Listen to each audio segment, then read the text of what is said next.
ভারতে সর্বপ্রথম ক্রিকেটের ভিতরে নোংরা রাজনীতি প্রবেশ করিয়েছিল এবং সেটার মাধ্যমে তারা ক্রিকেটের সৌন্দর্যটাই নষ্ট করে দিয়েছিল।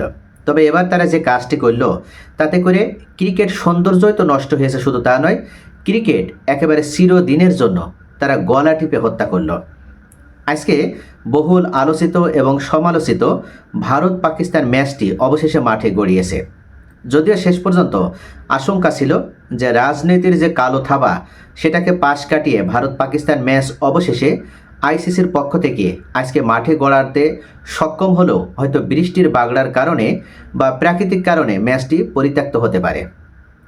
সকল জল্পনা কল্পনার অবসান এবং নাটকীয়তার এমনকি বিরূপ আবহাওয়ার যে হাতছানি, সেগুলো অবশেষে দূরে ঠেলে দিয়ে ম্যাচটি মাঠে গড়িয়েছে এবং ভারত পাকিস্তান তারা একে অন্যের মুখোমুখি হয়েছে। কিন্তু এখানে সকল আলোচনা কিন্তু শেষ হয়ে যেতে পারত। ভারত এবং পাকিস্তানের মধ্যে যে শত্রুতাপূর্ণ মনোভাব, এমনকি যে নাটকটা সৃষ্টি হয়েছিল এই বিশ্বকাপে বাংলাদেশ কেন্দ্রিক ভারত পাকিস্তানের মধ্যে, সেটারও পরিসমাপ্তি ঘটতে পারত। আমরা কিন্তু সেটাই দেখছিলাম, বিশেষ করে যেখানে মাঠে উপস্থিত সকল ক্রীড়াপ্রেমীরা, এছাড়া মাঠে উপস্থিত আম্পায়ার, ম্যাচ রেফারি বা প্রেস বক্সে যারা রয়েছে, তারা সকলে কিন্তু আনন্দমুখর পরিবেশে ম্যাচটিতে তারা উপস্থিত ছিল। ধারাভাষ্যকার হিসেবে যারা রয়েছে তারাও একে অন্যের সাথে কুশল বিনিময় করছিল। পাকিস্তানের প্রতিনিধি, ভারতের প্রতিনিধি, তারা সকলেই হাসি মুখে ছিল। কিন্তু শেষ মুহূর্তে এমন একটি ঘটনা ঘটবে যেটা কেউ কল্পনাও করতে পারেনি। রাজনৈতিকভাবে দুইটা দেশ তারা জন্মলগ্ন থেকে বৈরী অবস্থায় রয়েছে। এক দেশের সাথে আরেক দেশের শত্রুতাপূর্ণ সম্পর্ক যেন অঘোষিত হয়ে গেছে। অর্থাৎ এক দেশ আরেক দেশকে তো ভালোবাসেই না এবং তারা কখনো কাছে আসার চেষ্টাও করে না। কিন্তু খেলার ভিতরে কেন সেই নোংরা রাজনীতি চলে আসবে? খেলার ভিতরে কেন পলিটিক্স চলে আসবে? এটা পাকিস্তান চায়নি। প্রথমে ভারতই খেলার ভিতরে এই নোংরা রাজনীতিকে নিয়ে এসেছিল। সর্বপ্রথম পাকিস্তানে অনুষ্ঠিত যে চ্যাম্পিয়ন্স ট্রফি, সেখানে ভারত খেলতে রাজি হয়নি। বিশেষ করে পাকিস্তানের মাটিতে তারা খেলতে পারবে না, কী কারণে? নিরাপত্তার অজুহাত দেখায়। এরপরে আমরা দেখেছি আইসিসি কোনো ধরনের কারণ ছাড়াই সরাসরি হাইব্রিড মডেলে সংযুক্ত আরব আমিরাতে ওই চ্যাম্পিয়ন্স ট্রফিতে ভারতের জন্য ম্যাচগুলো খেলার ব্যবস্থা করে দেয়। এই যে শুরু, তারপরে এশিয়া কাপ হয়েছে, সেখানেও সেম পদ্ধতি বা সেম পরিস্থিতি আমরা কিন্তু দেখেছি। আরেকটি বিষয়, হ্যান্ডশেক করা। দুই দেশের ক্যাপ্টেনের ভিতরে টস হবে, হ্যান্ডশেক হবে, তাদের ভিতরে সৌহার্দ্যপূর্ণ সম্পর্ক থাকবে, একে অন্যের প্রতি ভালোবাসার লেনদেন হবে। সেই জিনিসটা আমরা সকলের ভিতরে দেখলেও ভারত পাকিস্তানের মধ্যে দেখি না। কারণটা কি?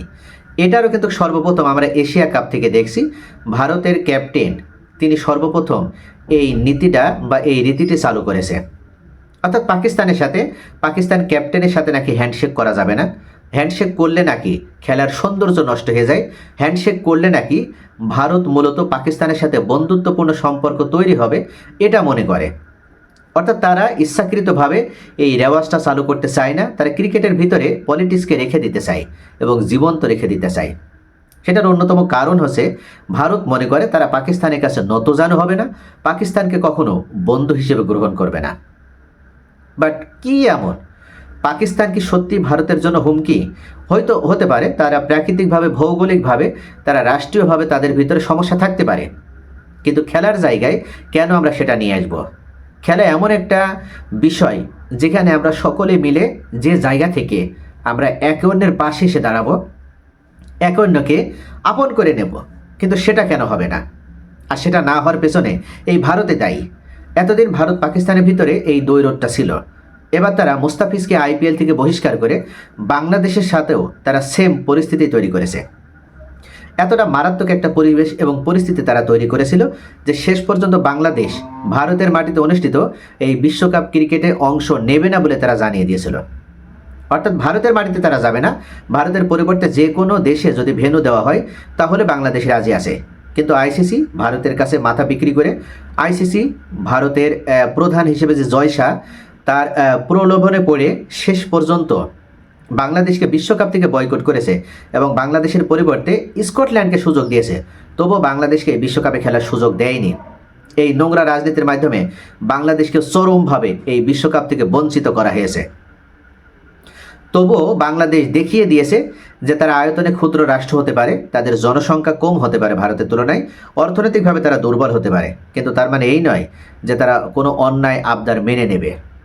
অনেকে ভেবেছিল যে 12 তারিখ যে ভোট হয়েছে তারপরে হয়তো বাংলাদেশ মাথা নত করবে এবং ভারত প্রেমিক হয়ে উঠবে, আবার ভারত যেটা বলবে সেটা আবার মানবে। এবং এই আশাবাদ থেকে আইসিসি আবার আমিনুল ইসলাম বুলবুলকে আজকের এই 15 ফেব্রুয়ারি অনুষ্ঠিত ম্যাচে আমন্ত্রণ জানিয়েছিল উপস্থিত হওয়ার জন্য। কিন্তু আমিনুল ইসলাম বুলবুল বাপের বেটা, তিনি জানিয়ে দিয়েছে তিনি যতক্ষণ ক্রিকেট বোর্ডের দায়িত্বে আছে তিনি কখনো এই বাংলাদেশের প্রতিনিধিত্ব যেখানে নাই, যে বিশ্বকাপে বাংলাদেশ নেই, সেখানে তিনি কোনোভাবেই যেতে পারে না। অবশেষে তাই হয়েছে, তিনি আইসিসির প্রস্তাব আবার নাকচ করে দিয়েছে এবং তিনি এই বিশ্বকাপ খেলা দেখতে ভারত পাকিস্তানের ম্যাচে আইসিসি যে আমন্ত্রণ জানিয়েছিল সেটা তিনি যায়নি বা সেখানে তিনি যাবে না বলে জানিয়ে দিয়েছিল। এই সাহসী পদক্ষেপ তিনি নিতে পেরেছে শুধু একটাই কারণে, বাংলাদেশ মেরুদণ্ড সোজা রেখে এখন কথা বলতে জানে। 5ই আগস্টে আমরা দেখেছি দেশের যে পরিবর্তন, সেখান থেকে সকলের ভিতরে নিজের আত্মসম্মান বৃদ্ধি হয়েছে এবং সেটার প্রমাণ আমিনুল ইসলাম বুলবুল আরও একবার রাখলো। তো সব মিলিয়ে আজকের যে বিষয়টি, ভারতের ক্যাপ্টেন সূর্যকুমার যাদব এবং পাকিস্তানের ক্যাপ্টেন সালমান আলী আঘা তারা টস করলো, একই সাথে তারা টস করলো। কিন্তু টস করার পরে যেখানে সূর্যকুমার যাদব মাঠে উপস্থিত সকল প্রতিনিধির সাথে সাক্ষাৎ করলো, সকলের সাথে হ্যান্ডশেক করলো, কিন্তু সালমান আলী আঘার সাথে হ্যান্ডশেক করলো না। কারণটা কি? কারণটা ওই একটাই, তারা মিলিত হয়েছে, তারা দেশের স্বার্থে নয়, তারা আইসিসির স্বার্থে এবং তারা অর্থের জন্য হয়তো ক্রিকেটে তারা আবার এই ভারত পাকিস্তান ম্যাচ খেলতে রাজি হয়েছে। কিন্তু তাদের ভিতরে যে নোংরা রাজনীতি ছিল, যে নোংরা বিদ্বেষ ছিল, সেই বিদ্বেষটা এখনও রয়েছে। ভারত মনে করে পাকিস্তানের সাথে কোনো বন্ধুত্বপূর্ণ সম্পর্ক হতে পারে না, সেটা তারা কোনোভাবে হতে দিবে না। কিন্তু পাকিস্তান এগ্রি ছিল। সালমান আলী আঘার আমরা যদি সংবাদ সম্মেলন করা দেখি, তাহলে সালমান আলী আঘা কিন্তু আগেই জানিয়ে দিয়েছে যে যদি ভারত, এক সাংবাদিক জিজ্ঞাসা করেছিল যে আজকে তো আবার অনেক আলোচনার পর, অনেক জল্পনা কল্পনার পরে, অনেক নাটকীয়তার পরে আজকের ম্যাচটি আবার হচ্ছে ভারত পাকিস্তান ম্যাচ, তাহলে আমরা পূর্বে দেখেছি কয়েকটা ম্যাচে ভারত পাকিস্তান যখন মুখোমুখি হয়েছে তারা একে অপরের সাথে কোনো ধরনের করমর্দন করেনি, তাহলে এই ক্ষেত্রে তারা এখন কি করবে? তখন সালমান আলী আঘা জানিয়ে দিয়েছে আমরা অবশ্যই ওয়েলকাম করব, যদি ভারত আমাদের সাথে হাত মেলায়, করমর্দন করে, হ্যান্ডশেক করে, তাহলে অবশ্যই আমরা সেটাকে অ্যাকসেপ্ট করব, আমরা সেটাকে সাধুবাদ জানাবো। কিন্তু আমরা দেখতে পাচ্ছি উল্টো, মাঠের আমরা দেখছি সূর্যকুমার যাদব আবার সালমান আলী আঘাকে অ্যাভয়েড করলো এবং সালমান আলী আঘার সাথে হ্যান্ডশেক করলো না। এটার কারণ কি? এই নোংরা পলিটিক্স খেলার ভিতরে রাখার মানেটা কি? আমরা যারা ক্রিকেট বিশ্লেষক আছি, আমরা যারা ক্রিকেট লাভার আছি, আমরা যারা ক্রিকেটকে ভালোবাসি, তারা তো আমরা এমন পরিবেশ পরিস্থিতি দেখতে চাই না। আমরা তো সকল ধরনের নোংরা রাজনৈতিক পরিবেশ থেকে মুক্ত থেকে আমরা একটা বিনোদনের আশায়, একটা ভালোবাসা, সৌহার্দ্য, সম্প্রীতির আশায় এই ক্রিকেটটা আমরা উপভোগ করি। কিন্তু সেখানে এসেও আমরা কেন খেলার জায়গায় আবার এই নোংরামি দেখব? হার্ষা ভোগলে, ভারতের এই বিশ্লেষক, তিনি উল্লেখ করেছেন ভারত পাকিস্তান ম্যাচের মধ্য দিয়েও আমরা পুরাতন যে শত্রুতা, সেটার যে বিনাশ হবে সেটা আমরা দেখতে পাচ্ছি না। অর্থাৎ আইসিসি চেষ্টা করছে, কিন্তু আবার ভারত পাকিস্তান সেই দৈরথ থেকেই যাচ্ছে। অর্থাৎ ক্রিকেটের যে আমেজ, ক্রিকেটের যে মজাটা, সে মজাটা হারিয়ে যাচ্ছে। কেন? কারণ এই রাজনীতি প্রবেশ করার কারণে। তো এখান থেকে আমাদের বের হতে হবে, নতুবা ভবিষ্যতে এই ভারত পাকিস্তানের ম্যাচই হয়তো আর হবে না। এমনও হবে আইসিসি ইতিমধ্যে দ্বিধা বিভক্ত হয়ে পড়েছে যে শেষ পর্যন্ত হয়তো এই আইসিসি আর থাকবে কিনা। বাংলাদেশ এবং পাকিস্তান তারা এমন একটা জোট গড়ে তুলতে সক্ষম হয়েছে, যে জোট হয়তো পরবর্তীতে এমন অন্যায় যদি হতে থাকে, তাহলে তারা এমনও হতে পারে যে শেষ পর্যন্ত তারা আইসিসি থেকে বের হয়ে নতুন জোট গড়ে তুলতে পারে, নতুন একটা অর্গানাইজেশন গড়ে তুলতে পারে। তো সব মিলে ভারত পাকিস্তান ম্যাচ এতটা নোংরামির মাধ্যমে আমরা এতদিন পর আশাই থেকে যে ম্যাচটা দেখতে চেয়েছিলাম, সেই ম্যাচেও যেমন নোংরামি আমরা দেখব সেটা ভাবতেই পারিনি। আর সেই নোংরামি আবার নতুন করে সামনে নিয়ে আসলো, নতুন করে আলোচনা নিয়ে আসলো ভারতের অধিনায়ক সূর্যকুমার যাদব। আমরা চাইব ভারতের শুভ বুদ্ধির উদয় হোক এবং তারা ক্রিকেটের ভিতরে এই নোংরা রাজনীতিকে দূর করে দিক এবং সকলে মিলে ক্রিকেটটাকে রাজনীতিমুক্ত একটা অঙ্গন হিসেবে একটা বিনোদনের জায়গায় পরিণত করুক।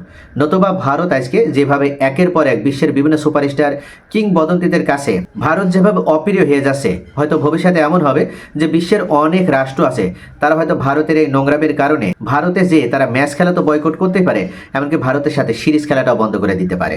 তো প্রিয় দর্শক, আপনাদের মূল্যবান মতামত কমেন্টে জানতে চাই। সকলে ভালো থাকুন।